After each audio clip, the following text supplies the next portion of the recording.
Assalamualaikum warahmatullahi wabarakatuh. Nama saya Wifani Arudin dari Prodi Ilmu Komunikasi Angkatan 2022, kelas C. Saya di sini akan menjelaskan bagaimana sejarah penguasaan ilmu pengetahuan dalam Islam, lalu fase kemunduran umat Islam hingga terjadinya pemisahan antara ilmu dan agama barat. Tradisi ilmu Islam. Peradaban ilmu sebelum era Golden Age dalam Islam, yakni ada Yunani klasik, India, dan Persia kuno. Berawal dari khalifah pertama dinasti Umayyah yaitu Muawiyah ibnu Abi Sufyan. Nah, para sahabat, pada saat yang bersamaan, Khalifah Umayyah sedang mengadopsi teknologi penulisan naskah di atas kertas yang awalnya berkembang di Tiongkok. Di perkembangan teknologi penulisan itu, Muawiyah juga menyewa tenaga ilmuwan-ilmuwan dari Yunani dan Romawi untuk penerjemahan naskah-naskah kuno tersebut ke dalam bahasa Arab. Ketika dinasti Umayyah beralih menjadi dinasti Abbasiyah yang ditandai perpindahan pusat pemerintahan dari Damaskus ke Baghdad di Mesopotamia, dengan peralihan pusat pemerintahan itu, peradaban Islam dipengaruhi pengaruh budaya dan ilmu pengetahuan dari Yunani dan Romawi. Dan di Baghdad, dari kebudayaan Persia dan India, orang yang sangat berpengaruh adalah dua khalifah besar, yaitu Harun ar-Rasyid dan anaknya, yakni Al-Ma'mun, yang memiliki cita-cita mulia untuk membangun peradaban Islam yang menjunjung tinggi perkembangan sains, logika, rasionalitas, serta menjaga keilmuan pengetahuan, serta menuliskan perkembangan ilmu yang telah diraih oleh bangsa India, Persia, dan Bizantium. Adapun transformasi intelektual Islam ke Barat, yakni bahwa orang Eropa, orang Barat, belajar filsafat dari filosofi Yunani seperti Aristoteles dan yang lainnya. Yang kedua, asumsi bahwa orang Barat belajar filsafat, orang-orang Yunani dari buku filsafat, Yunani yang diterjemahkan ke dalam bahasa Arab oleh filsuf. Pendapat yang pertama ditolak karena buku filsafat pada zaman tersebut musnah terbakar. Kamu tak lepas dari itu semua. Andalusialah sebagai pusat transformasi ilmu dari Islam ke Barat, yang munculnya nantinya silsilah pintu penyebaran ilmu Islam ke Italia, dan juga adanya perang salib dan sekularisasi ilmu pengetahuan. Nah, yang kedua,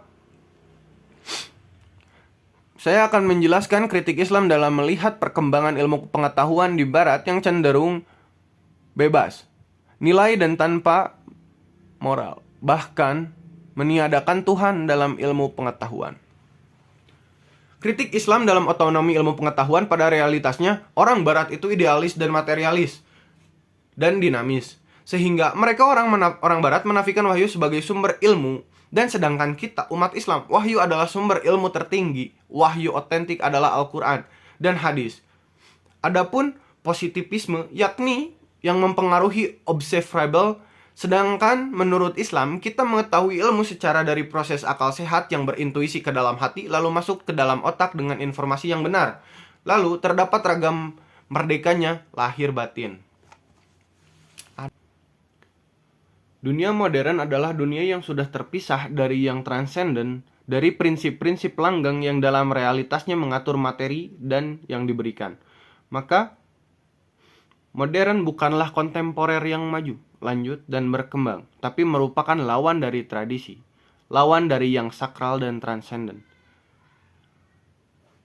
Sains modern yang dianggapnya sebagai sains yang sekular, dalam pandangan sekularisme, Tuhan atau agama hanya berada untuk mengurus masalah privat dan individu, hubungan pribadi antara manusia dan Tuhan, kehidupan manusia secara umum, seperti dalam dunia pendidikan, sosial, budaya, ekonomi, dan politik.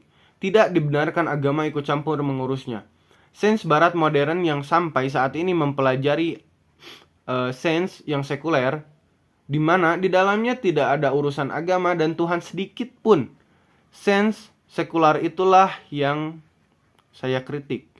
Ada 5 analisis kritik dari Nasr terhadap sains Barat modern, yaitu tidak ada jejak Tuhan di alam raya, alam bersifat mekanistik, rasionalisme dan empirisme, dualisme Descartes, eksploitasi alam sebagai sumber kekuatan dan dominasi.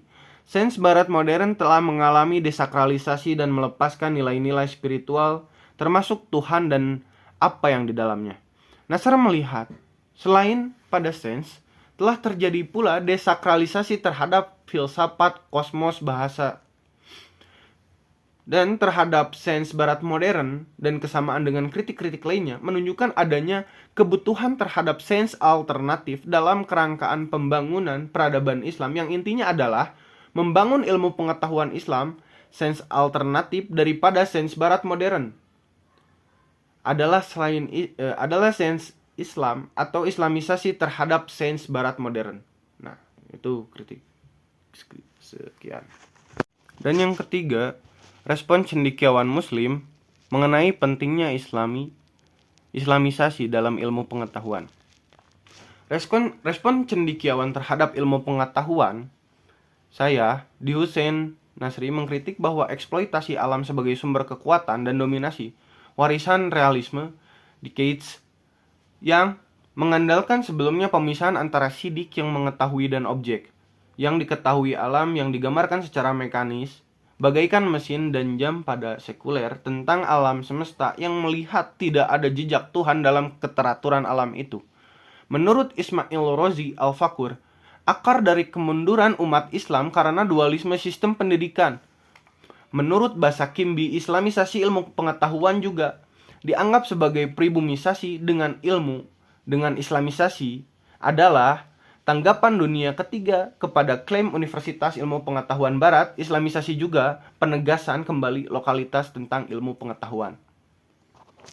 Dan yang terakhir, saya akan menjelaskan bagaimana Islamic Technopreneur menjadi solusi keilmuan di masa yang akan datang. Islamic Technopreneur sebagai solusi keilmuan di masa yang akan datang. Mengapa seperti itu? Karena terdapat imperialisme barat ke dunia Islam didorong oleh faktor ekonomi dan politik agama. Mengulas kembali sejarah sebelumnya bahwa peradaban barat sangatlah mendominasi kepada Islam, yang memiliki tujuan ingin menguasai perekonomian umat Islam. Karena itu, Islamic Technopreneur lah sebagai solusi untuk menghadapi dominasi peradaban barat tersebut, serta untuk menguasai ekonomi global ini. Nah, sekian dari saya, Wifani Arudin.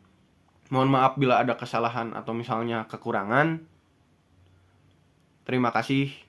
Wassalamualaikum warahmatullahi wabarakatuh.